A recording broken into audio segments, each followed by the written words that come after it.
हमारे पास अगर 2 जानवर भी आ जाए कुर्बानी के लिए तो आज हम 10वीं को करते हैं और दूसरा बकरा 12वीं को करेंगे। क्यों? मेरी बेटी आएगी, मेरी बहन आएगी, मेरे रिश्तेदार आएंगे।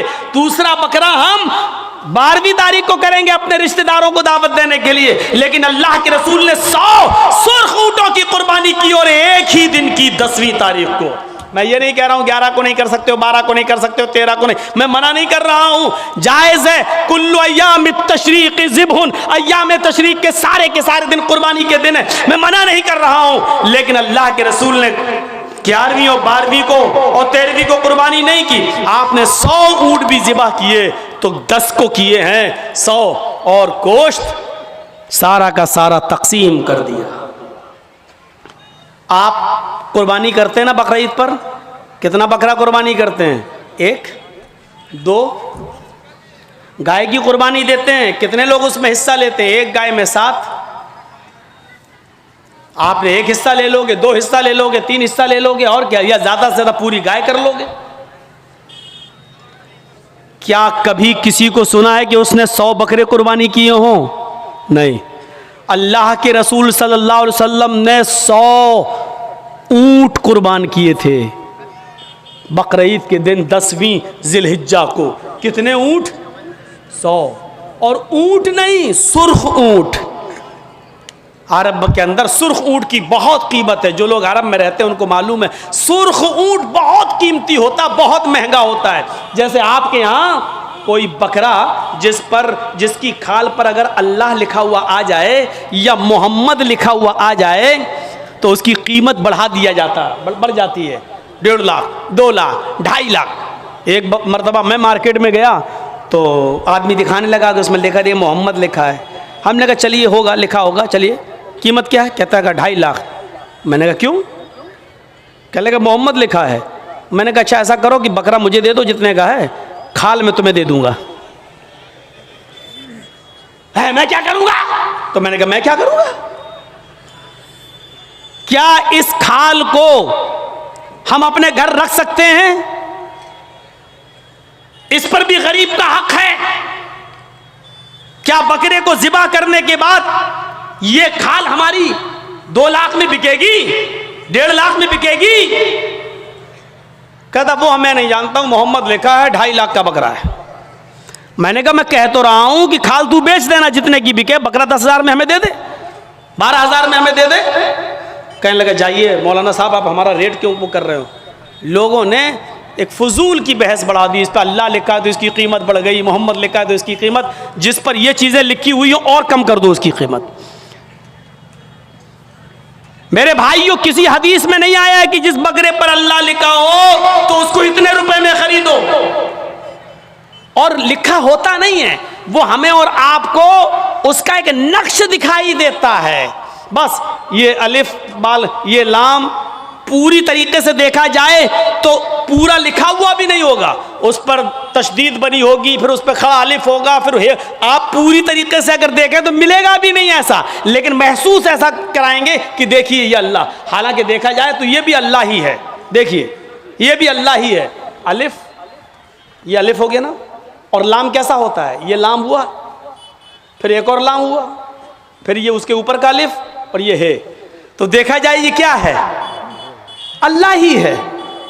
अगर आप इस पर रोशनाई लगा दें पूरा, और फिर उसको आप ये दाहिने हाथ को इस तरीके से दीवार पे छाप दें तो आप देखेंगे अरबी में अल्लाह ही लिखा हुआ नजर आएगा, अल्लाह ही लिखा हुआ नजर आएगा। अब बताइए, जब अल्लाह लिखा हुआ नजर आएगा तो हम क्या माने? अब इस हाथ से आदमी शराब भी पी रहा है, अब इस हाथ से आदमी जुआ भी खेल रहा है, इस हाथ से गलत चीजों को भी पकड़ रहा है। तो इन चीजों से हैसियत नहीं बढ़ जाती है? साधुओं की तरह अल्लाह के रसूल के पास सब कुछ था, लेकिन कोई चीज आपने अपने ऊपर खर्च नहीं की। तारीख बताती है 100 ऊंट हमारे पास अगर 2 जानवर भी आ जाए कुर्बानी के लिए तो आज हम 10वीं को करते हैं और दूसरा बकरा 12वीं को करेंगे। क्यों? मेरी बेटी आएगी, मेरी बहन आएगी, मेरे रिश्तेदार आएंगे। दूसरा बकरा हम 12वीं तारीख को करेंगे अपने रिश्तेदारों को दावत देने के लिए, लेकिन अल्लाह के रसूल ने 100 सुर्ख ऊंटों की कुर्बानी की और एक ही दिन की 10वीं तारीख को, और गोश्त सारा का सारा तकसीम कर दिया। आपने अपने पास कुछ नहीं रखा। जरजीत साहब शादी से पहले किस पे सोते थे? दरी पर, चटाई पर। जरजीत साहब की शादी हो गई, जहेज में डबल बेड मिल गया, मसहरी मिल गई, बिस्तर मिल गया। शादी के बाद हमारी सोने की स्टाइल बदल गई, चलने की स्टाइल बदल गई। जरजीत साहब साइकिल पे चलते थे, अब बाइक पे चल रहे हैं। बड़े आदमी हैं, 4 व्हीलर भी दे दी होगी, हो सकता है ससुराल वालों ने, अब 4 पहिए की गाड़ी पे चल रहे हैं। रहने की स्टाइल बदल सकती है, लेकिन मोहम्मदुर रसूलुल्लाह 25 साल की उम्र में जब 40 साल की एक बूढ़ी औरत खदीजा से निकाह करते हैं। खदीजा अरब की बहुत बड़ी दौलतमंद और रईस खातून थी। जब अल्लाह के रसूल की शादी उनके साथ होती है तो खदीजा अपने साथ सारा माल भी लेके आती हैं, सारा खजाना लेके आती हैं, सारा बिजनेस लेकर आती हैं। अल्लाह के नबी सल्लल्लाहु अलैहि वसल्लम शादी के बाद भी उसी चटाई पर, उसी इकहरे बिस्तर पे सोया करते थे जो शादी से पहले आप सोया करते थे।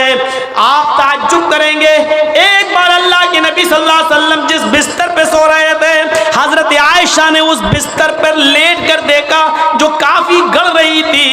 फरमाया अल्लाह के नबी को ये बिस्तर कितना गड़ता होगा, कितना चुभता होगा। हजरत आयशा ने उस बिस्तर को दोहरा कर दिया, दोहरा इकहरा था उसको दोहरा कर दिया ताकि थोड़ा सा नरम हो जाए। अल्लाह के नबी उस बिस्तर पे सो जाते हैं, तहज्जुद की नमाज में नहीं उठ पाते हैं। जब आँख खुली तो फजर का वक्त था, फजर की नमाज पढ़ाने के बाद जब घर पे आते हैं तो पूछते हैं आयशा तुमने बिस्तर पर ऐसी कौन सी चीज बिछा दी थी? आयशा तुमने बिस्तर पर ऐसा क्या बिछा दिया था? आज मुझे नींद आ गई और मैं रात में अल्लाह की इबादत न कर सका, तहज्जुद के अंदर उठ नहीं सका। फरमाया अय अल्लाह के नबी बिस्तर के नीचे तो मैंने कुछ नहीं बिछाया, वो बिस्तर जो इकहरा था उसको मैंने दोहरा कर दिया। मैंने लेट कर देखा आपको कैसे नींद आती होगी, वो तो काफी चुभ रहा था, काफी गड़ रहा था, मैंने उसको दोहरा कर दिया। फरमाया आयशा ऐसा मत करो, जैसा बिस्तर पहले बिछाती थी उसी तरह बिछाओ, बिस्तर को इकहरा रहने दो। मेरी पीठ पर गड़ता है तो गड़ने दो, मेरी पीठ पर चुभता है तो चुभने दो। जब बिस्तर गड़ता था चुभता था तो मेरी आंख खुल जाती थी और मैं रात में उठकर तहज्जुद की नमाज पढ़ लिया करता था, अल्लाह को याद कर लिया करता था। आयशा आइंदा बिस्तर उसी तरह बिछाओ, मेरे लिए आराम का ऐसा इंतजाम न करो कि बिस्तर पर मुझे नींद आ जाए और फिर मैं उस रात में उठकर अल्लाह को याद न कर सकूं, उस रात उठकर मैं अल्लाह को का जिक्र न कर सकूं, तहज्जुद की नमाज न पढ़ सकूं। आयशा अल्लाह ताला को रात की तारीकियों में याद करने का मजा कुछ और है जब सारी दुनिया सो रही होती है और मेरी करवट, मेरी कमर नरम गरम बिस्तरों से अलग होती है और सजदे में सर होता है, तो उस वक्त का मजा कुछ और होता है कि सारी दुनिया ख्वाबे खरगोश में मस्त है और अल्लाह का एक बंदा अपने रब से अजाब जहन्नम की पनाह मांग रहा है, जन्नत का सवाल कर रहा है, रात की तारीकी में अपना सर सजदे में रख के उसको मालिक और अपने आप को अल्लाह का गुलाम बना रहा है। आयशा तुमने बिस्तर को ऐसे बिछा दिया कि इस बिस्तर पर मुझे इतनी नींद आ गई कि मैं रात को उठ नहीं सका।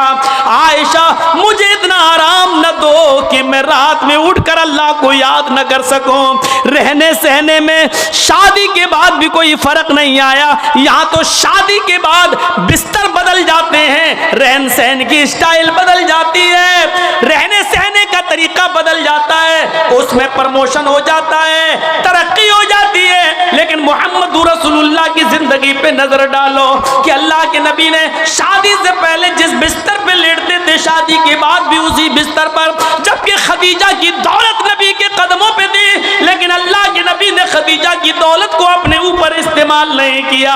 खदीजा जो दौलत लेकर आई उस दौलत को भी भी अल्लाह के रसूल ने दीन के काम में गरीबों और मिस्कीनों में लुटा दिया। मेरे भाइयों, हमें देखना है कि साधु कौन है। साधु उसको कहते हैं जिसके पास सब कुछ हो, दौलत की कमी ना हो, लेकिन उसने अपने ऊपर कोई चीज खर्च न की हो, सब गरीबों और मिस्कीनों में लुटा दिया हो। इस तारीफ का सही हकदार सिर्फ जनाब मोहम्मद रसूलुल्लाह सल्लल्लाहु अलैहि वसल्लम है। आपके पास किस चीज की कमी थी? लोग कहते बहुत गरीब थे, ये तो नहीं, अल्लाह के रसूल से ज्यादा कोई अमीर था? अल्लाह ने कहा था कहो तो इस पहाड़ को हम सोने का बना दें, और ये ओहद पहाड़ जब सोने का बन जाए तो जहां आप चलें ये पहाड़ भी आपके साथ चले। लेकिन अल्लाह के नबी ने अल्लाह ताला के इस फरमान को, इस गुजारे अल्लाह ताला के इस हुक्म को नाफिज होने के बाद मना कर दिया कि नहीं नहीं, आए अल्लाह मुझे दुनिया में आराम नहीं, सोना नहीं चाहिए, चांदी नहीं चाहिए, बल्कि आपने फरमाया अल्लाहुम्मा जअलनी फी हयाती मिस्कीना, आए अल्लाह दुनिया में मुझे जितने दिन जिंदा रख, मिस्कीन बना के जिंदा रखना। आए अल्लाह जब मुझे मौत आए तो हालत मिस्कीनी में मुझे मौत आए, और अल्लाह कल कयामत के दिन जब मैं उठाया जाऊं तो फकीरों में और मिस्कीनों ही में मैं उठाया जाऊं। ये अल्लाह के रसूल की दुआ थी, जबकि अल्लाह ताला तो ओहद पहाड़ को सोने का बनाने के लिए तैयार था। नबी अकरम जहां चलते पहाड़ आपके साथ साथ चलता, लेकिन अल्लाह के रसूल ने पहाड़ को सोने का बनाने से मना कर दिया और कहा कि मुझे दुनिया के ऐशो आराम नहीं चाहिए। हजरत अब्दुल्ला इब्ने उमर ने बिस्तर पर लेटकर देखा तो कहा अल्लाह के नबी ये क्या है? जब अल्लाह के नबी उस बिस्तर पर सो के उठे तो देखा कि उस निशान पड़ गए। आप किसी खुरदुरी चटाई पर लेटिए, नंगी पीठ, जब आप उठेंगे तो चटाई के निशान आपकी पीठ पर पड़ जाएंगे। अल्लाह के नबी की पीठ पर जब निशान पड़े तो हजरत अब्दुल्ला इब्ने उमर ने जब ये देखा तो चीख पड़े, आए अल्लाह के रसूल आप तो नरम यहूदो नसारा तो नरम गरम बिस्तर पर सोएं, और आप जो हैं ऐसी चटाई पर जिससे आपके निशान पड़ जाएं। नहीं नहीं, आज के बाद आप इस चटाई पर नहीं सोएंगे। आपने कहा फिर लवित्तखज़ना लकवतान, आज हम आपके लिए एक नरम गरम बिस्तर बना देंगे, नरम गरम गद्दे का इंतजाम कर देंगे, आप उसके ऊपर सोना। अल्लाह के नबी सल्लल्लाहु अलैहि वसल्लम ने फरमाया नहीं, आए अब्दुल्ला मेरे लिए नरम गरम बिस्तर का इंतजाम मत करना। माली वलिद दुनिया माना फिद दुनिया इल्ला कराकिबिन इस्तज़ल्ला तहता शजरा थुम्मा राहा, नहीं नहीं, आए अब्दुल्ला मेरे लिए नरम गरम बिस्तर नहीं, मैं तो इस दुनिया में एक मुसाफिर की तरह हूं। जैसे मुसाफिर थक जाता है तो एक सायादार दरख्त के नीचे आराम करने के लिए बैठ जाता है, थोड़ा पानी पीता है, सस्ताता है और फिर उठ के चल देता है। मैं भी इस दुनिया में एक मुसाफिर की तरह हूं, चंद दिन रहूंगा और फिर ये दुनिया छोड़ के चला जाऊंगा, फिर इस दुनिया से मैं निकल जाऊंगा। मैं तो एक मुसाफिर की तरह हूं। नहीं नहीं, एक हदीस में आता है आपने हजरत उमर को सख्ती से मना किया था मेरे लिए नरम गरम बिस्तर न बनाना। लहुम फिद दुनिया व लना फिल आखिरा, ये नरम गरम बिस्तर इन यहूदो नसारा के लिए दुनिया में है और हमारे लिए आखिरत में है। हमारे लिए आखिरत के अंदर बनाए, आखिरत में है, हमारे लिए दुनिया में नहीं है, हमारे लिए आखिरत के अंदर बनाए गए हैं। इसलिए हमें दुनिया के ऐशो आराम नहीं चाहिए। साधु इसको कहते हैं जिसके पास सब कुछ हो लेकिन उसने गरीबों पर निछावर कर दिया हो, मिस्कीनों पर लुटा दिया हो, अपने पास उसने कुछ ना रखा हो। आसिना साधुत मनम, जो साधुओं की तरह अपनी जिंदगी गुजारेगा, अष्टो गुणा, और उसके अंदर 8 खूबियां पाई जाएंगी। अब 8 खूबियां भी देख लो किसके अंदर थी। अल्पभाषी, वो कम बोलेगा। कम बोलने वाला कौन था? पूरी जिंदगी आप पढ़ जाइए, मोहम्मदुर रसूलुल्लाह सल्लल्लाहु अलैहि वसल्लम से ज्यादा कम बोलने वाली शख्सियत आपको नहीं मिलेगी। जरूरत के वक्त बोलना और उतना बोलना जितनी जरूरत है, उससे ज्यादा नहीं। ये हमारे और आपके यहाँ का माहौल है, कोई ज्यादा बोल रहा है, कोई कम बोल रहा है। अल्लाह के रसूल उतना ही बोला करते थे जितनी जरूरत है। कभी कभी तो ऐसा होता था कि पूरा जवाब भी नहीं देते थे।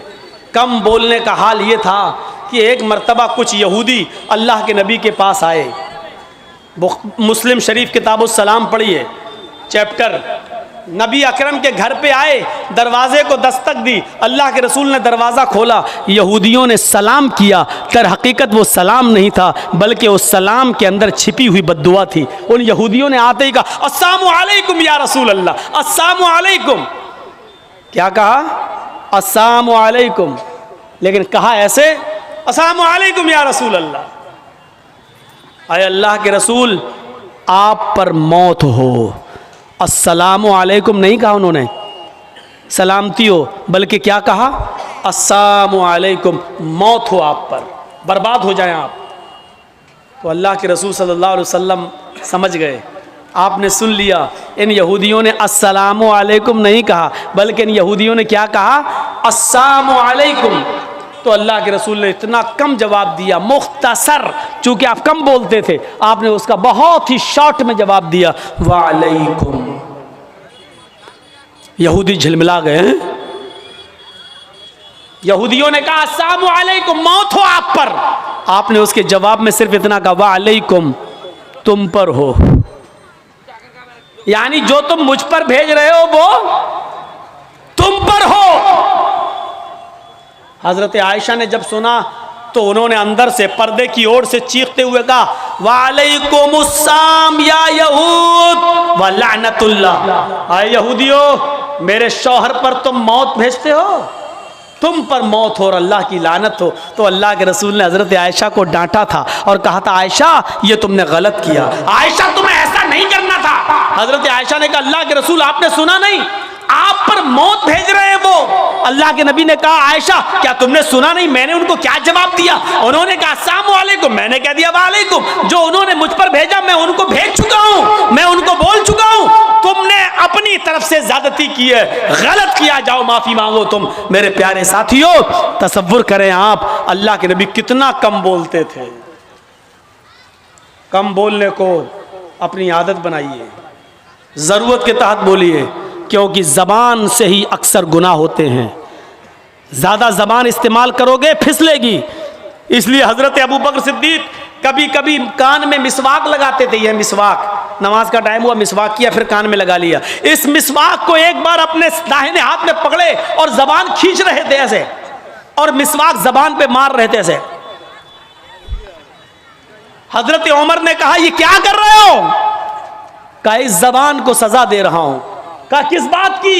यही ज्यादा बोलती है, इसको औकात में रख रहा हूं, इसको बता रहा हूं, देख अगर ज्यादा बोलने का काम तूने किया तो तेरी पिटाई लगेगी इस मिसवाक से। ऐसा मैं इसलिए कर रहा हूं ताकि जबान हमारी कंट्रोल में रहे, क्योंकि अक्सर लोग जहन्नम में जबान की वजह से जाते हैं। यही वजह थी कि अल्लाह के नबी सल्लल्लाहु अलैहि वसल्लम ने जन्नत में जाने वाले लोगों की जब एक लिस्ट तैयार की तो उन नौजवानों को नहीं भूला। फरमाया आए नौजवानों, तुम मुझे दो चीजों की जमानत दो, तुम मुझे दो चीजों की जमानत दो, मैं तुम्हें जन्नत की जमानत देता हूं। मैं यज़मली, कौन है जो मुझे दो चीजों की जमानत देता है? तुम मुझे दो चीजों की गारंटी दो, मैं तुम्हें जन्नत की गारंटी देता हूं। सहाबा ने पूछा अल्लाह के नबी वो दो चीजें क्या हैं? आपने फरमाया अल फमु वल फर्ज, एक मुंह, एक जबान और दूसरी शर्मगाह यानी जिनाकारी। तुम मुझे इन दो चीजों की जमानत दे दो कि मैं जबान से जो भी बोलूंगा सच बोलूंगा, कभी झूठ नहीं बोलूंगा, कभी किसी की गीबत नहीं करूंगा, कभी किसी की बुराई नहीं करूंगा, कभी किसी की चुगली नहीं करूंगा, कभी किसी को तकलीफ नहीं पहुंचाऊंगा। और दूसरी इस बात की गारंटी दे दो कि मैं किसी की माँ बहन बेटी पर गलत नजर नहीं डालूंगा और उसको कभी गलत नजर से नहीं देखूंगा, जिना नहीं करूंगा। तुम अपनी इन दो चीजों की जमानत दे दो, जो मुझे इन दो चीजों की जमानत देगा मैं उसको जन्नत की जमानत देता हूं, यानी वो मेरे साथ जन्नत के अंदर जाएगा। जबान की वजह से अक्सर लोग जहन्नम में जाते हैं और दूसरी शर्मगाह जिनाकारी की वजह से जहन्नम का शिकार होते हैं लोग। तो मेरे प्यारे साथियों, अल्लाह के रसूल बहुत कम बोला करते थे और कम बोलने का हुक्म भी दिया करते थे कि लोगों जरूरत के तहत बस बोलो, ज्यादा मत बोलो। बहुभाषिता, मुस्तकबिल की बातें बताएंगे, इसमें कोई शक नहीं कि अल्लाह के नबी ने भविष्य की बहुत सी बातें बताई, मुस्तकबिल की बहुत सी बातें बताई। कुर्बे क़यामत ऐसा होगा, ऐसा होगा, ऐसा होगा, लेकिन आपने अपनी तरफ से कुछ नहीं बताया। मा यंतिक़ु अनिल हवा इन हुवा इल्ला वह्युन यूहा, मेरे नबी अपनी तरफ से कुछ नहीं बोलते, वो जो कुछ भी बोलते हैं अल्लाह रब्बुल आलमीन की तरफ से वही के आ जाने के बाद। लेकिन मुस्तकबिल की बातें बताई, ये बात ठीक है नहीं? देखिए, अल्लाह के नबी ने 1400 साल पहले फ्यूचर की ये बात बताई थी, जो आज हर्फ बहर्फ साबित हो रही है। निसाउन कासियातुन आरियातुन मुमीलातुन वमाइलात।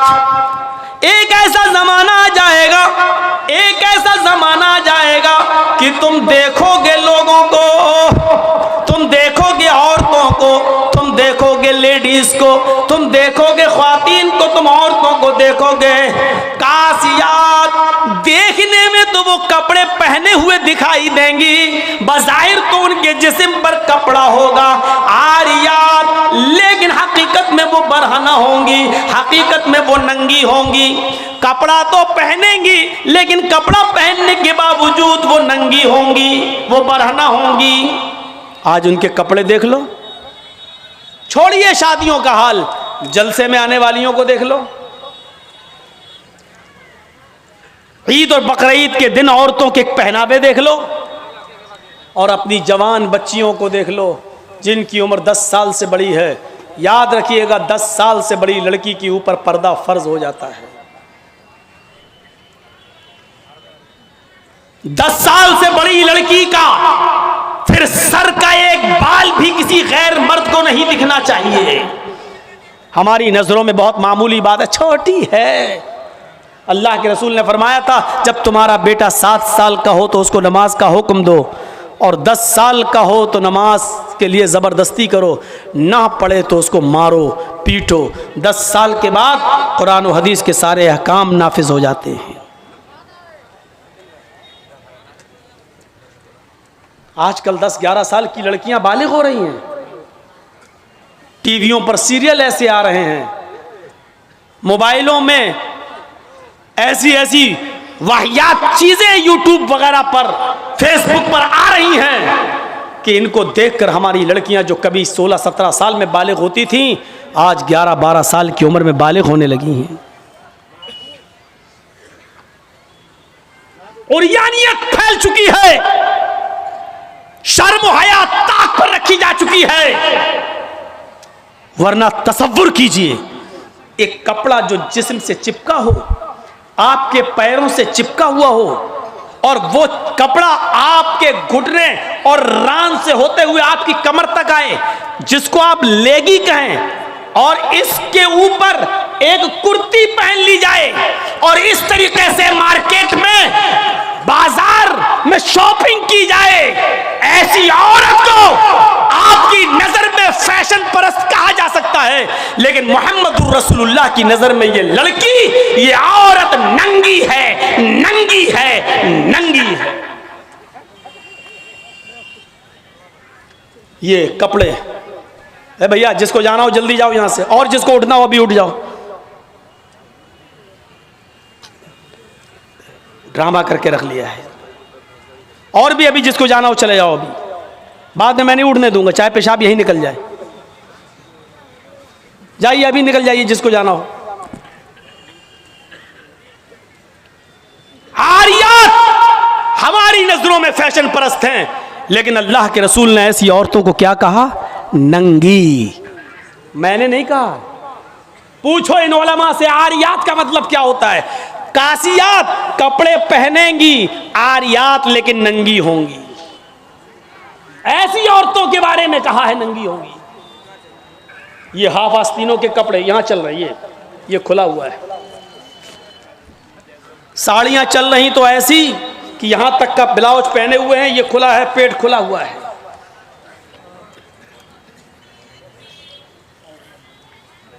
और जो चंद बुरके अब चल भी रहे हैं बिहार बंगाल में, पहले तो चलते नहीं थे, तो अब बुरकों में भी डिजाइन चलने लगी है, कड़े हुए बुरके। डिजाइनदार बुर्के। अब एक बात बताइए, बुर्के को आप एक तो डिजाइनदार बना रहे हैं, और दूसरा जब औरत या लड़की जब बुर्का ओढ़ती है तो सीने पर फूल बना दिए आप। ये बताइए यहां फूल बनाने की क्या जरूरत थी? जब वो पहनती है तो फूल सीने पर, और वो लड़की ने ये बुर्का खरीदा क्यों? इसका मतलब क्या है कि वो भी इसलिए खरीद रही है ताकि मेरे फूलों पर नजर। ये सुनना पड़ेगा, तुम्हें नहीं तुम्हारे बाप को भी सुनना पड़ेगा। जब तक मैं इस कुर्सी पर हूं, ये अथॉरिटी, ये पावर मुझे इस्लाम ने दिया है, सुनना पड़ेगा। क्यों खरीदा है उसने ये बुर्का? यूपी साइड में आ जाओ, लखनऊ के बुर्के देख लो, बंबई के देख लो, हैदराबादी बुर्के देख लो। कसम खुदा की अब बुर्के बुर्के नहीं रह गए। अब 60 साल की बुढ़ी भी ओढ़ ले तो ऐसा लगता है जैसे वो 18 साल की लड़की जा रही है। ये बुर्के एक बार सच्चा वाकया है। 60, 65, 70 साल की बुढ़िया ऐसा ही बुर्का ओढ़ के चेहरा छुपा के जा रही थी धीरे धीरे। भाई बुढ़ी थी, वो धीरे धीरे चल रही थी, तो एक लड़का उसका पीछा करने लगा। 20-22 साल का लड़का उस बुढ़ी का पीछा करने लगा, क्योंकि जो सोचने लगा बुर्का इतना खूबसूरत है तो बुर्के के अंदर कितना खूबसूरत माल होगा, बुर्के वाली कैसी होगी, उसका पीछा करने लगा। बुढ़िया धीरे धीरे चल रही, लड़का समझ रहा मुझे लिफ्ट दे रही, मेरी वजह से धीरे धीरे चल रही, जबकि वो अपनी कमजोरी की वजह से धीरे धीरे चल रही। बुढ़िया समझ गई कि लड़का मेरा पीछा कर रहा है, तो थोड़ी दूर चलने के बाद उसने अपना नकाब खोला और अपनी तुतलाती जबान में बोली, बेटा। लड़के का तो मूड खराब हो गया, कम वक्त मेरा तो मामला ही गड़बड़ हो गया। बेटा तू मेरा पीछा क्यों कर रहा है? मैं तो तेरी अम्मा की उम्र की हूं। लड़के को भी गुस्सा आ गया, कहती बात मैं अपने लिए नहीं अपने अब्बा के लिए ढूंढ रहा हूं। अब 60, 65, 70 साल की बूढ़ियों को ऐसे खूबसूरत बुर्के पहनने की क्या जरूरत? बुर्कों का मकसद जो कभी था पर्दा, लेकिन आज उनका मकसद भी वो नहीं रह गया। अल्लाह के नबी के ज़माने में एक सहाबी अल्लाह के नबी के पास आती हैं, मुस्नद अहमद की सही रिवायत, जिनकी चादर कपड़े से नीचे, टखने से नीचे, चप्पल से नीचे ज़मीन की मिट्टी उड़ाती हुई आती और कहती, अल्लाह के रसूल मैं इस चादर को ओढ़कर नमाज पढ़ने जाती हूँ। आपने कहा चादर इतनी नीची होनी चाहिए। उसने कहा अल्लाह के नबी कभी कभी जमीन पर पेशाब व पायखाना पड़ा होता है, गंदगी पड़ी होती है, तो क्या मैं थोड़ी सी ऊपर करके पायखाना गंदगी को क्रॉस करके आगे निकल जाऊं?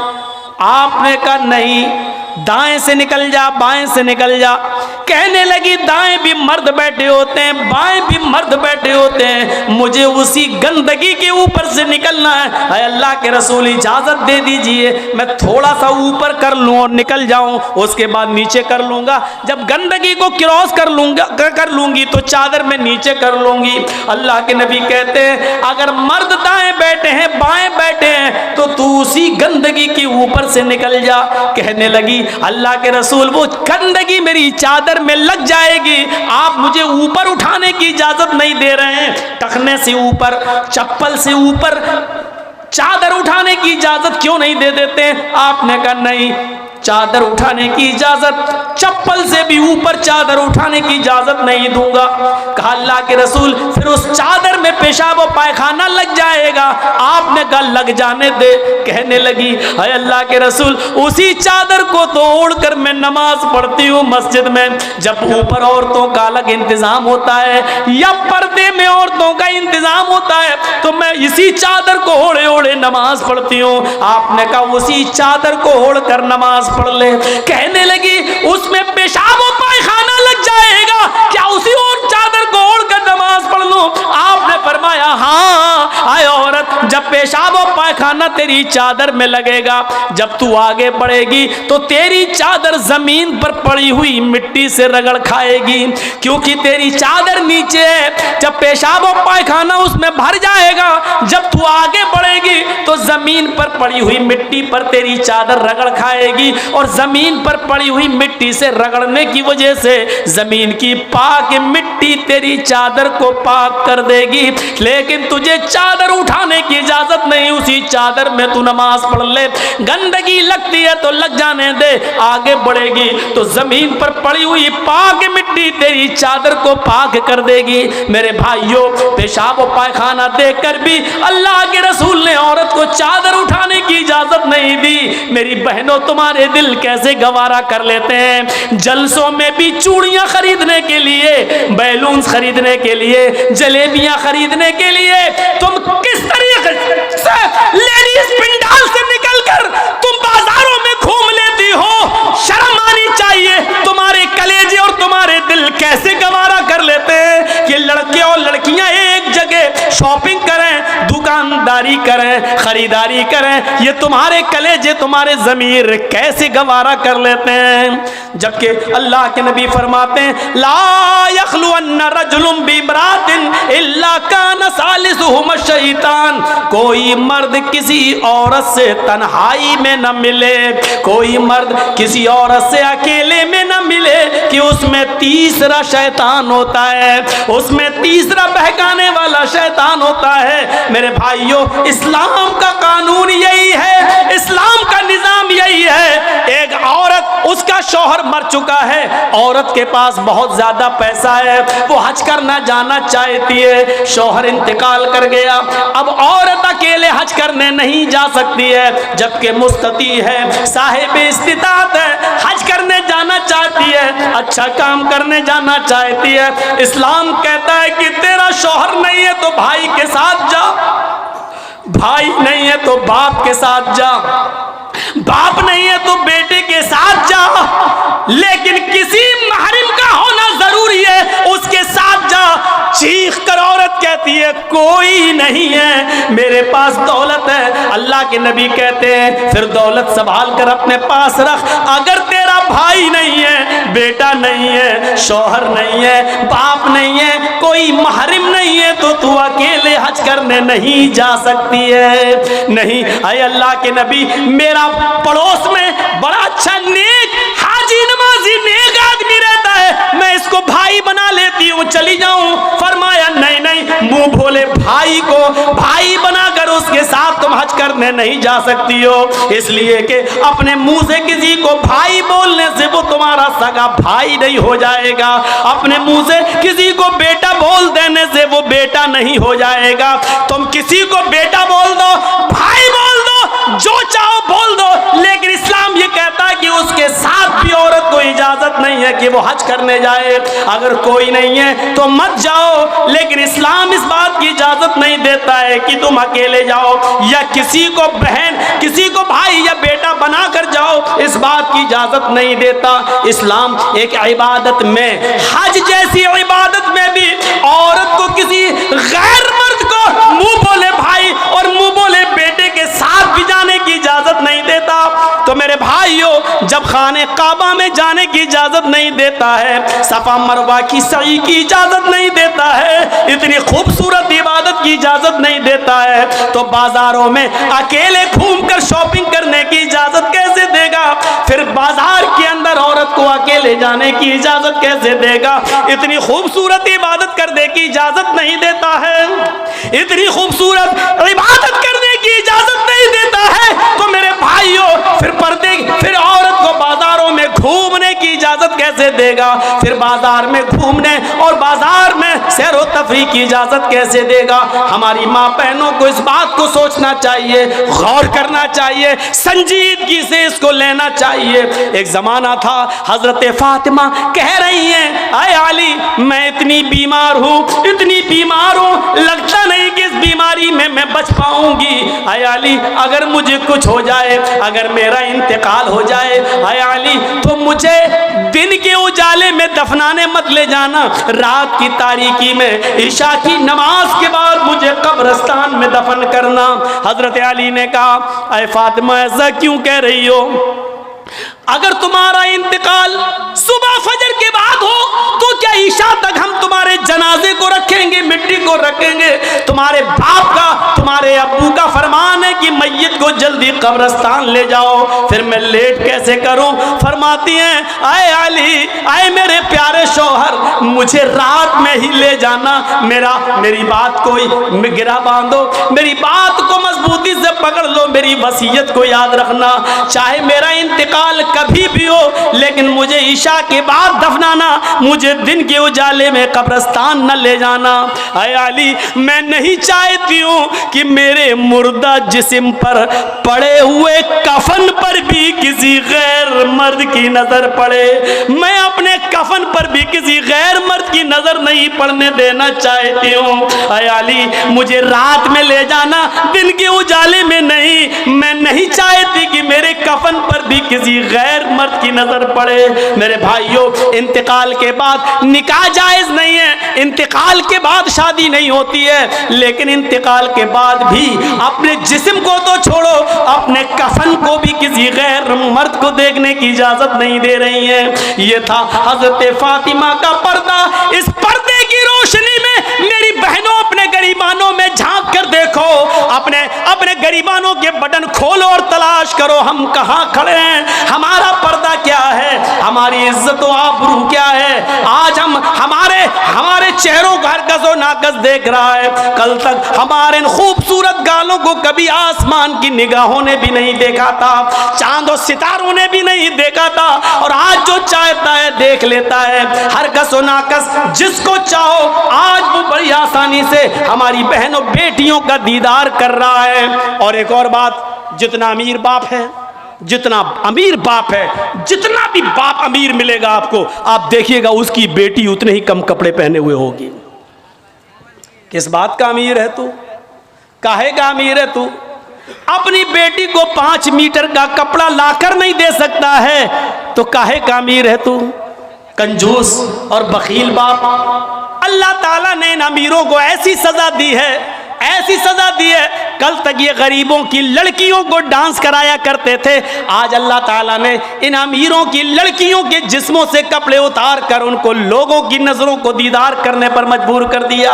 आज इन अमीरों की लड़कियों के जिस्मों से कपड़े उतरवा कर आज गरीब इन लड़कियों को देख रहे हैं, उनका नजारा कर रहे हैं। आज अमीरों को अल्लाह ने ये सजा दी है। आज वो फैशन समझते हैं कि मेरी बेटी फैशनेबल कपड़े पहने हुए हैं। नहीं नहीं मेरे भाइयों, आप अपनी बहनों के जिम्मेदार हैं। अल्लाह के नबी ने फरमाया कि जिस लड़की का बाप, जिसकी बेटी बेपर्दा घूमे वो बाप दयूस है, जिसकी बहन बेपर्दा घूमे वो भाई दयूस है, जिसकी बेटी बेपर्दा घूमे वो बाप दयूस है, जिसकी बीवी बेपर्दा घूमे वो शौहर दयूस है। गौर करो कितनी साफ लफ्जों में, कितने साफ लफ्जों में अल्लाह के नबी ने फरमाया, जिसकी बहन बेपर्दा घूमे वो भाई दयूस, जिसकी बेटी बेपर्दा घूमे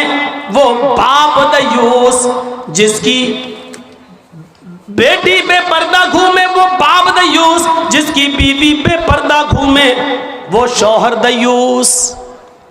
अब दयूस का माना अगर हम समझ जाएं तो सारा मामला हल हो जाए। दयूस, दयूस का ये तो अरबी लफ्ज़ है ना, इसका उर्दू में तर्जमा होता है, सुनने की ताकत है, सुनेंगे। दयूस का मतलब होता है भड़ुआ। और भड़ुआ किसको कहते हैं बताने की ज़रूरत नहीं, जानते होंगे। भड़ुआ कहते हैं उसको जिसने अपनी बहन, बेटी या बीवी या माँ को गलत काम करने के लिए किसी अड्डे पर बिठा दिया हो, चकले पर बिठा दिया हो और उनसे गलत काम करवाता हो और उनकी कमाई खाता हो। अरबी ज़बान में इसको दयूस कहते हैं और उर्दू में इसको भड़ुआ कहते हैं।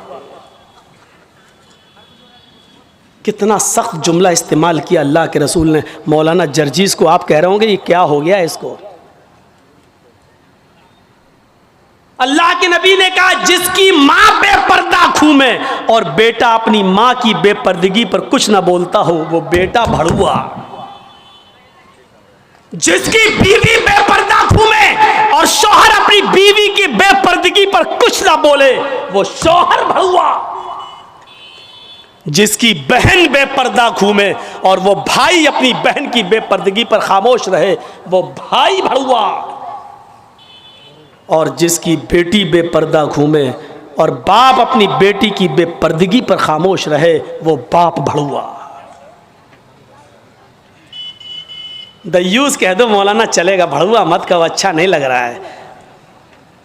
हम कब कह रहे हैं कि अच्छा लग रहा है? हमको अच्छा लगाना कब है?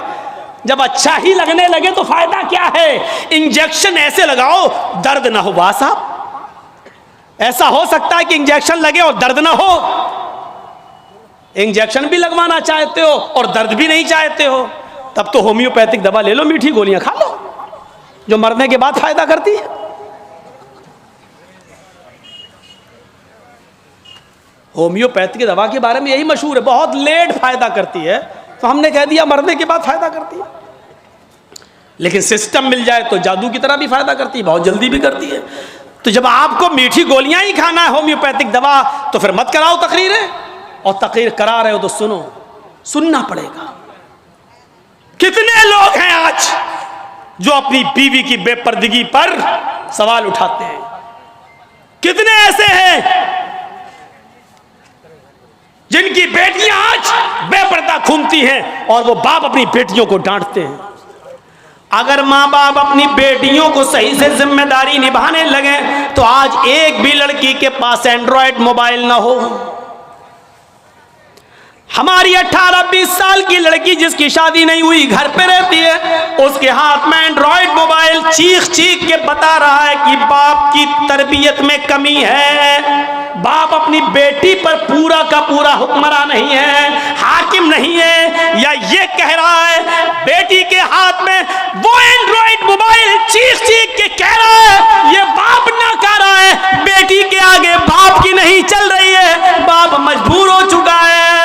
मेरे भाइयों, अगर बाप मजबूर न होता तो बेटी के हाथ में एंड्रॉयड मोबाइल नहीं होता।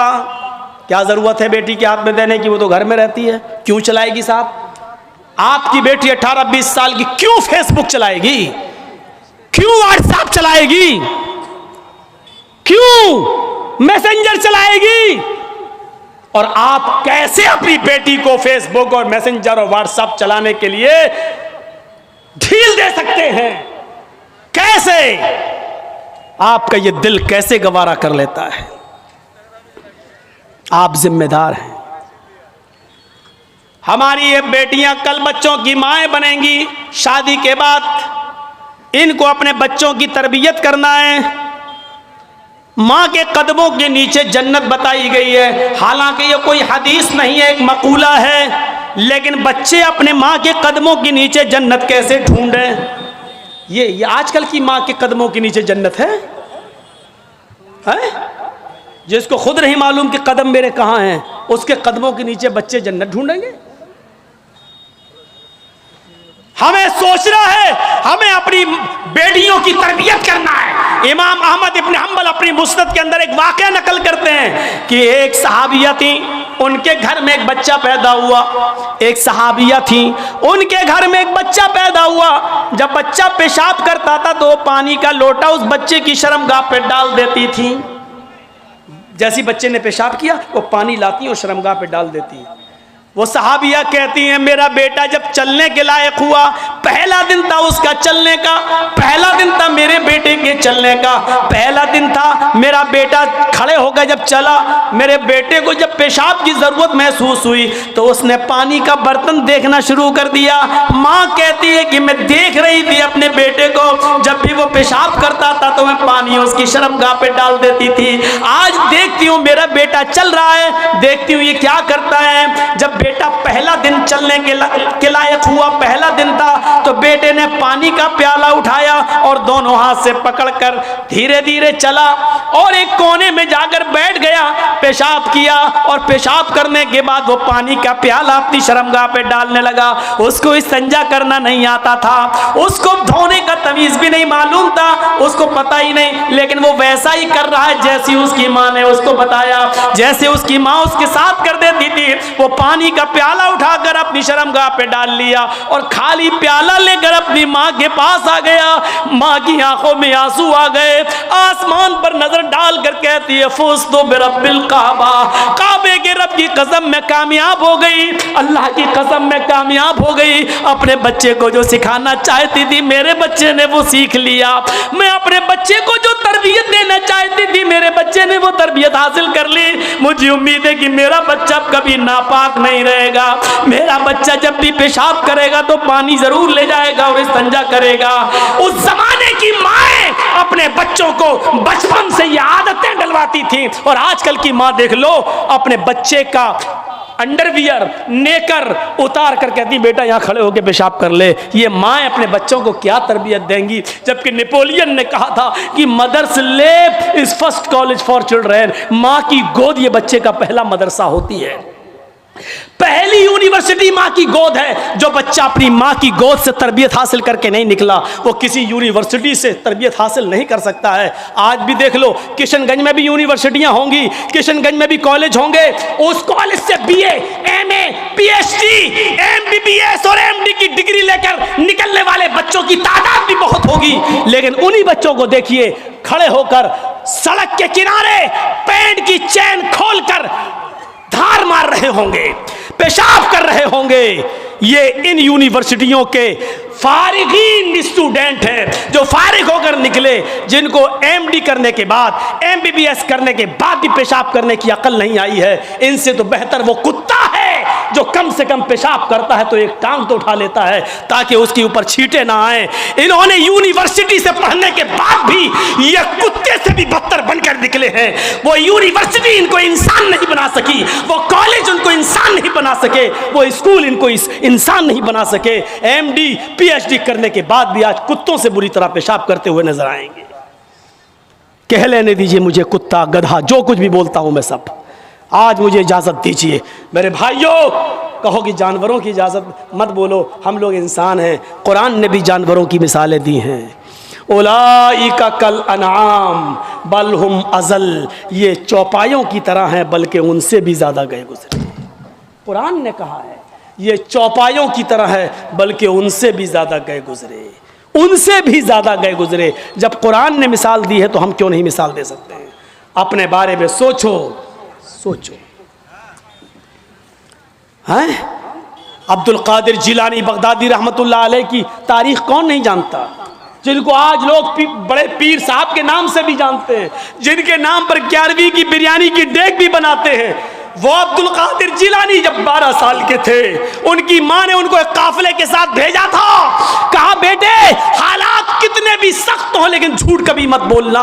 और जब चोरों ने और डाकुओं ने जब इस काफिले को लूटा तो इस बच्चे से पूछा अब्दुल कादिर से, तेरे पास भी कुछ है? उसने कहा हाँ है। कहा क्या है? 40 अशरफी। कहाँ है? मेरे कुर्ते के अस्तर में।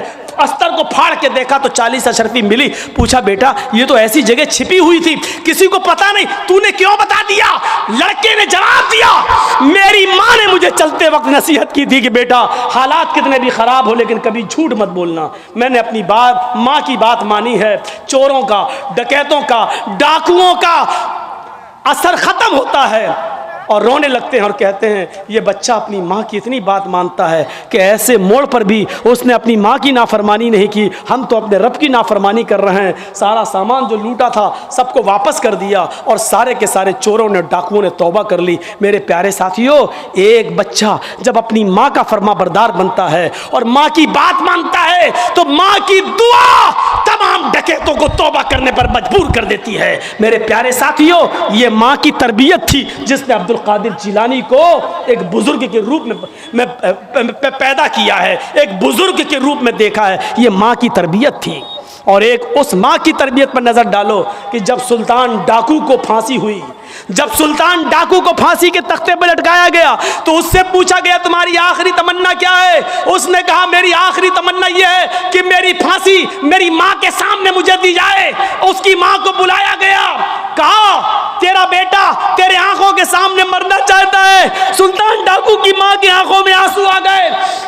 पुलिस वालों ने पूछा, आखिर मां के सामने तुम क्यों मरना चाहते हो? उसने कहा, ताकि मेरी मां देखे मौत के वक्त पैर कैसे तड़पते हैं, हाथ कैसे तड़पते हैं और रूह कैसे निकलती है। कहा, लेकिन तुम इसके लिए मां को क्यों मजबूर करके लाए हो? फरमाया, पुलिस वालों तुम नहीं जानते हो, जब मैं 8 साल का था, 10 साल का था, मेरी मां ने मुझसे एक अंडा मंगवाया था। मैं एक दुकान पर गया था, मैं अंडा लेने गया था, लेकिन एक अंडा मैंने चोरी कर लिया था दुकानदार का, और मैं उसको अपनी जेब में भर लिया था। फिर मैंने उसके पैसे नहीं दिए थे, वापस आ गया। मैंने जब वो अंडा अपनी मां को दिया और पैसे भी वापस किए, मां ने कहा, क्या हुआ, अंडे वाले ने पैसे नहीं लिए? मैंने कहा, नहीं, मैं अंडा चुरा लाया हूं। तो मेरी मां ने मुझे थपथपाया था कि बेटा हम लोग गरीब हैं, अच्छा किया तूने ये पैसा बचा लिया, किसी और काम आएगा।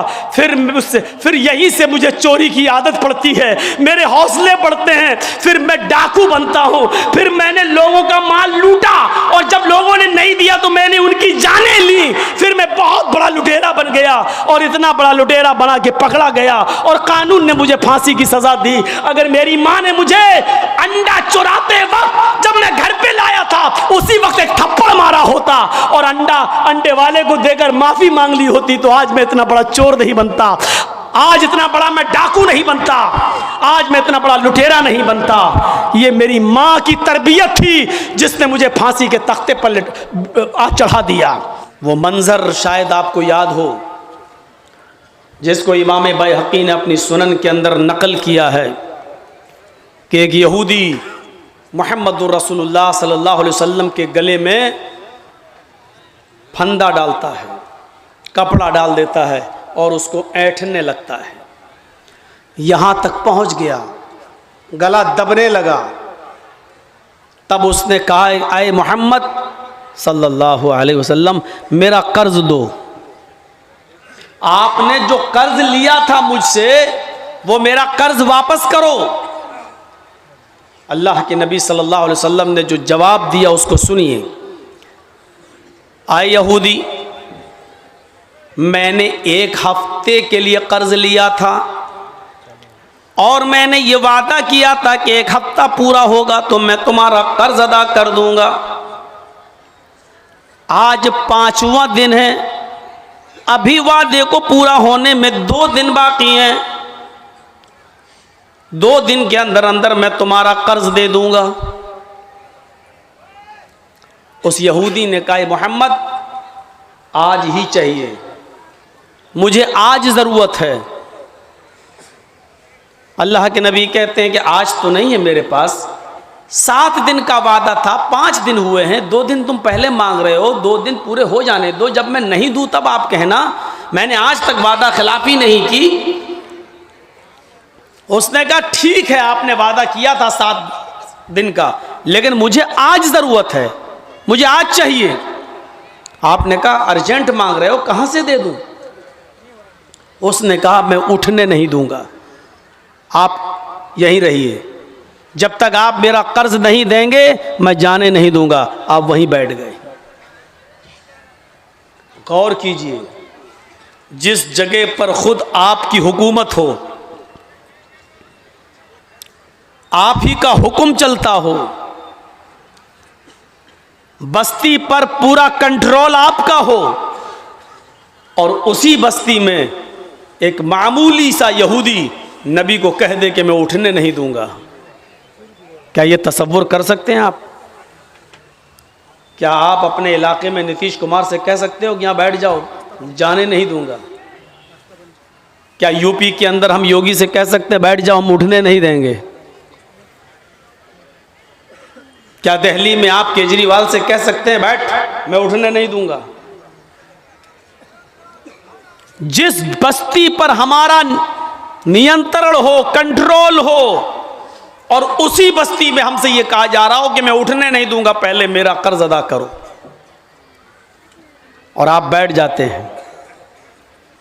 हजरत अबू बकर से हजरत उमर फारूक को गुस्सा आ रहा है, लेकिन आप कह रहे हैं नहीं, आए उमर तुम्हें कुछ नहीं बोलना है, मामला हमारा और इसका है, मैंने इससे कर्ज लिया है, ये मुझसे सख्ती कर रहा है, करने दो। लेकिन तुम बीच में नहीं बोलोगे। बैठ गए। इमाम बैहक़ी अपनी सुनन के अंदर नकल करते हैं कि ज़ोहर की अजान का वक्त होता है। आपने कहा यहूदी अजान की आवाज़ आ रही है, क्या मैं मस्जिद में नमाज पढ़ने जा सकता हूँ? उसने कहा बिल्कुल नहीं, पहले मेरा कर्ज दे दो, उसके बाद जहाँ जाना हो चले जाओ। असर की नमाज का वक्त आया, उसने नहीं जाने दिया। मगरिब की नमाज का वक्त आया, उसने नहीं जाने दिया। इशा की नमाज का वक्त हुआ, उसने नहीं जाने दिया। यहां तक कि रात के अंदर भी उसने नहीं जाने दिया। आपने पूरी रात उसी जगह पर गुजारी, वो यहूदी भी वहीं मौजूद है। सुबह फजर की नमाज भी आपने वहीं पढ़ी। इमाम बैहक़ी ने अपनी सुनन के अंदर नकल किया हत्ता ततलुअ शम्स, यहां तक के सूरज तुलू हो गया। जब सूरज चमकने लगा तो वो यहूदी अल्लाह के नबी के पास खुद चल कर आता और बैठ जाता है और कहता है हाती यदका उबायका अलल इस्लाम, आए मुहम्मदुर रसूलुल्लाह सल्लल्लाहु अलैहि वसल्लम, मैंने कर्ज लेने के लिए ये सख्ती आपके ऊपर नहीं की थी, बल्कि मैं देखना चाहता था कि आपके अखलाक कैसे हैं। मैंने कल ही अपनी किताब पढ़ी तौरात, कल ही मैंने अपनी किताब देखी तौरात। उस किताब के अंदर, उस तौरात के अंदर मैंने आखिरी नबी का एक वस्फ देखा है, एक सिफत देखी है, एक विशेषता देखी है, खुसूसियत देखी है कि अंतिम ऋषि, आखिरी पैगंबर वो होगा जिसको गुस्सा दिलाया जाएगा तो वो गुस्से में नहीं आएगा, उसकी पेशानी पे शिकन नहीं पड़ेगी, उसके ऊपर सख्ती की जाएगी तो वो गुस्से में नहीं आएगा। मैंने गुस्सा दिलाने की कोशिश की, मैंने आपको वरगलाने की कोशिश की और ये देखना चाहता था कि मेरी किताब में आखिरी नबी की जो सिफत लिखी हुई है, जो गुण लिखा हुआ है, वो गुण आपके अंदर पाया जाता या नहीं पाया जाता। मैं ये देखना चाह रहा था। नबी अकरम ने उससे सवाल किया, तुमने अपनी किताब पढ़ी तौरात और ये वस्फ तुमने देखना चाह, कैफ वजदतनाती, अपनी किताब के मुताबिक तुमने मेरा वस्फ कैसा पाया, तुमने मेरी सिफत कैसे पाई, तुमने मुझे कैसा महसूस किया? उसने कहा मेरी किताब तौरात में जो लिखा है वो आपकी खूबी बहुत कम लिखी है, आप तो उससे भी बढ़कर हैं, आपका अखलाक उससे भी बढ़कर है, आपके अंदर ये वस्फ उससे भी बढ़कर कूट कूट कर भरा हुआ है। अल्लाह के नबी ने कहा जब तुमने मुझे अपनी किताब के मुताबिक पूरा का पूरा पा लिया, मां मना का, तो तुम्हें कौन सी चीज रोक रही है कि तुम इस्लाम ले आओ? कौन सी चीज तुम्हें रोके हुए है? फिर तुम क्यों इस्लाम नहीं लाते हो? उस यहूदी का जवाब देखिए, हाती यदका उबायका अलल इस्लाम, आए अल्लाह के नबी सल्लल्लाहु अलैहि वसल्लम, हम इस्लाम लाना चाहते हैं, आप अपना दाहिना हाथ बढ़ाइए। अल्लाह के नबी ने अपना दाहिना हाथ बढ़ाया, उस यहूदी ने अपना हाथ बढ़ाया और उसी वक्त उसने कलमा पढ़ा, अशहदु अल्ला इलाहा इल्लल्लाह व अशहदु अन्ना मुहम्मदन अब्दुहु व रसूलुहु, मैं इस बात का इकरार करता हूँ कि अल्लाह के अलावा कोई माबूद नहीं, और इस बात की गवाही देता हूँ कि मोहम्मद सल्लल्लाहु अलैहि वसल्लम अल्लाह के बंदे और उसके रसूल हैं। ये कलमा पढ़कर वो इस्लाम लाया। इस वाक़े से पता चलता है कि हुकूमत अपनी, सल्तनत अपनी, ममलिकत अपनी, पावर अपना, सब कुछ अपना, लेकिन इसके बावजूद क्या कह रहे हैं? नहीं, इसके ऊपर कोई जुल्म नहीं करेगा, मेरा इसका मामला है। और अल्लाह के रसूल ने किसी सहाबी को उस यहूदी पर जुल्म नहीं करने दिया। उसने मुतालबा किया, आपने उससे कहा कि मेरे पास आज तो नहीं, उसने मजबूर किया, बैठने पर आप बैठ गए, लेकिन आपने उसके ऊपर जुल्म नहीं होने दिया। ये नबी की रहमत यहूदी के साथ थी। ये रहमत थी नबी अकरम की। कुरान ने सच कहा, वमा अरसलनाका इल्ला रहमतल लिल आलमीन, हमने आपको सारी कायनात के लिए रहमत बनाकर भेजा है। कुरान पढ़ जाइए, जा बजा ईसा अलैहिस्सलाम का जिक्र किया है कुरान ने। कहीं पर भी आप नहीं देखेंगे कि ईसाइयों पर जुल्म और ज्यादती करने का हुक्म दिया हो अल्लाह ने या जनाब मोहम्मद रसूलुल्लाह सल्लल्लाहु अलैहि वसल्लम ने, कहीं नहीं। किसी भी तबके को आप उठाकर देख लीजिए, आपने किसी भी तबके के ऊपर जुल्म नहीं होने दिया, सबके साथ रहमो करम का मामला अपनाया। यहूदियों के साथ, ईसाइयों के साथ, मजूसियों के साथ, उस जमाने के तमाम ऐसे लोग जिन्होंने मक्के को में मजबूर कर दिया था मोहम्मद रसूलुल्लाह को और आपके साथियों, कभी हबशा हिजरत करने पर, कभी मक्के से मदीना हिजरत करने पर मारा, सताया, और जो सहाबा हिजरत करने के लिए तैयार हुए तो उनकी जमीन और जायदाद छीनी, उनका मालो दौलत छीना, कहा कि मदीने जा रहे हो जाओ, लेकिन शादी तुमने मक्के में की है, ये बेटी मक्के की है, तुम मदीने नहीं ले जा सकते, बीवी को छोड़ दिया। इधर से बाप आया, ये बेटी मेरी है, तुम्हें जाना है जाओ, लेकिन हम अपनी बेटी को मदीने नहीं ले जाने देंगे। ससुराल वालों ने बेटी छीन ली, छोटा बच्चा, 1 साल, 1.5 साल, 2 साल की उम्र, बाप ने इस बच्चे को अपनी गोद से लिया और चला।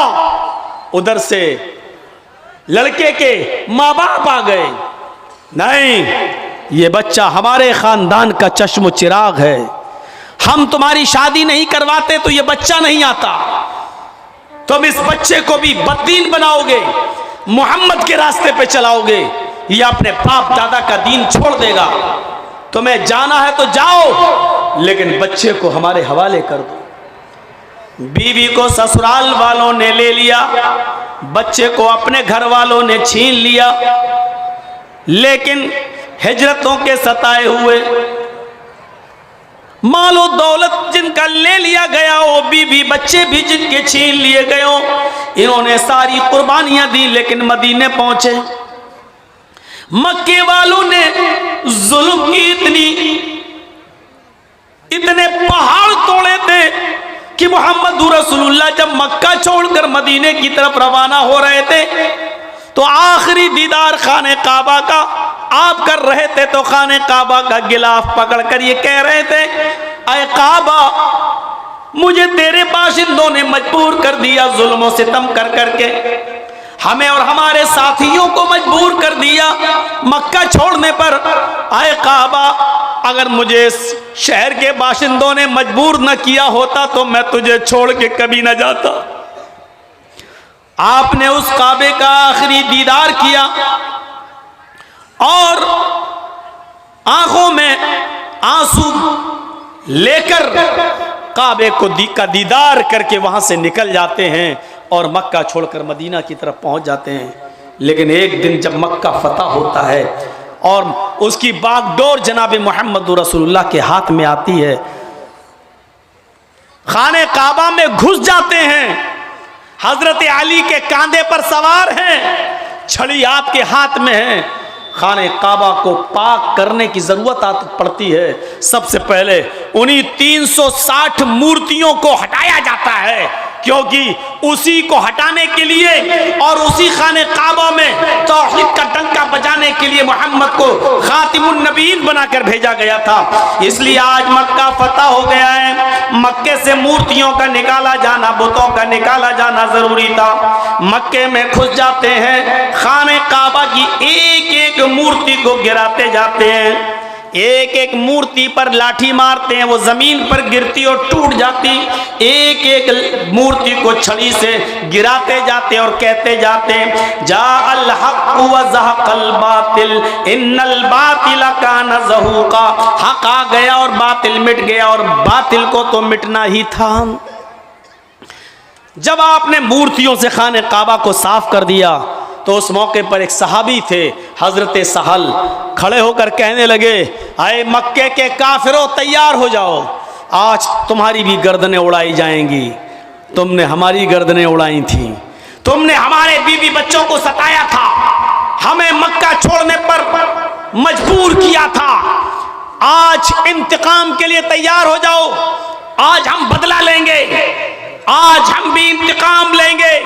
हजरत साल ने कहा, हजरत साद ने अल यौम यौमुल मलहमा, आज का दिन तो टुकड़े टुकड़े कर देने का दिन है, आज का दिन तो बोटी बोटी कर देने का दिन है, आज का दिन तो एक दूसरे की गर्दनें उड़ाने का दिन है। आज तो तुमने, आज मक्का हमारे हाथ में आ गया है, आए मक्के के काफिरों, आज तुम्हारी गर्दनें उड़ाई जाएंगी, आज तुम्हें कत्ल किया जाएगा, आज तुम्हारे किए हुए एक एक जुल्म और एक एक जुर्म का इंतकाम लिया जाएगा, बदला लिया जाएगा।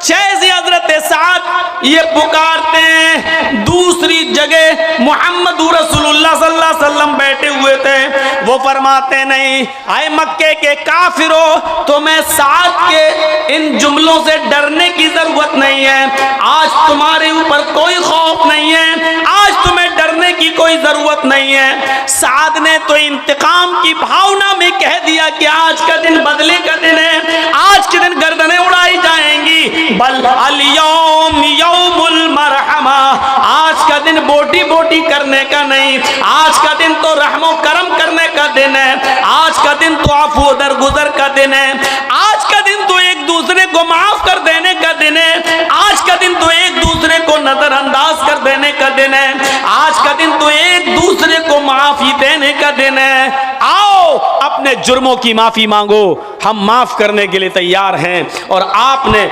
मक्के के अंदर एक एक मुजरिम को माफ किया, और जुर्म भी ऐसा वैसा नहीं, बहुत खतरनाक जुर्म जिन्होंने किए। हिंदा आती है जिसने हमजा का कलेजा निकाला था, वो हिंदा आती है जिसने हमजा की नाक काटी थी, कान काटा था और उसका हार बनाकर अपने गले में पहना था, वो हिंदा आती है जिसने हमजा का पेट फाड़ा था, हमजा का पेट फाड़कर कलेजा निकाला था, कलेजे की बोटियों को जबान पे रखकर दांतों से चबाया था, खाने की कोशिश की लेकिन दिल गवारा नहीं किया, इसलिए थूक देती है। वो हिंदा सामने खड़ी है जिसने मोहम्मद रसूलुल्लाह के चचा हमजा की गर्दन काटी हो, नाक काटी हो, कान काटा हो और उसका हार बनाकर गले में पहना हो। वो हिंदा सामने खड़ी है जिसने हमजा का पेट फाड़ा हो, कलेजा निकाला हो और कलेजे को अपने दांतों में रखकर चबाया हो और थूक दिया हो। वो हिंदा सामने खड़ी है, आज अपने जुर्म की माफी मांग रही है। कोई भी बागैरत दिल इस जुर्म के बाद इसकी ऐसी औरत को माफ करने के लिए तैयार नहीं होगा। देख लीजिए वो एक लड़की जिसका रेप हुआ था और उसके बाद मार डाला गया निर्भया को, और आप देख लीजिएगा उसके चारों कातिलों को जो फांसी दी गई थी अभी चंद महीने पहले या 1-2 साल पहले, जो फांसी के तख्ते पर लटकाया गया। आखिरी वक्त तक भी निर्भया की मां ने और निर्भया के बाप ने उन मुजरिमों को माफ़ नहीं किया। हर कोई अपने रिश्तेदार के कातिल को माफ़ करना गवारा नहीं करता। खुद आपका बेटा जिसने आपके आंखों के सामने मार डाला हो, क्या आपका कलेजा उसको माफ़ कर देगा? आपका दिल कभी गवारा नहीं होगा। आप तो चाहेंगे कि इसको तड़पा के मारा जाए। नबी अकरम के सामने हिंदा खड़ी है, हुकूमत नबी की, सल्तनत नबी की, जिम्मेदार नबी, पूरे मक्के की बागडोर नबी के हाथ में, और हिंदा कह रही है कि हाँ मैंने ये जुर्म किया है, अय अल्लाह के रसूल हमें माफ़ कर दीजिए। और आप अपने कलेजे पर पत्थर रखकर, अपने दिल पर पत्थर रखकर कहते हिंदा जा, मैंने तुझे माफ कर दिया, लेकिन एक रिक्वेस्ट है, एक अपील है, एक गुजारिश है, मेरे सामने मत आना, कभी भी मेरे आंखों के सामने मत आना। हिंदा, जब तू मेरी आंखों के सामने आती है तो मुझे अपने चचा की लाश याद आ जाती है, अपने चचा का चेहरा याद आ जाता है, उसके चेहरे पर कटी हुई नाक और कटा हुआ कान याद आ जाता है, उसका फटा हुआ पेट मुझे याद आ जाता है, उसके पेट से निकला हुआ कलेजा मोहम्मद की नजरों के सामने आ जाता है। हिंदा, मैंने माफ तो किया, लेकिन मेरे सामने मत आना, इसलिए कि तू जब आती है तो मुझे मेरे चचा की याद आ जाती है।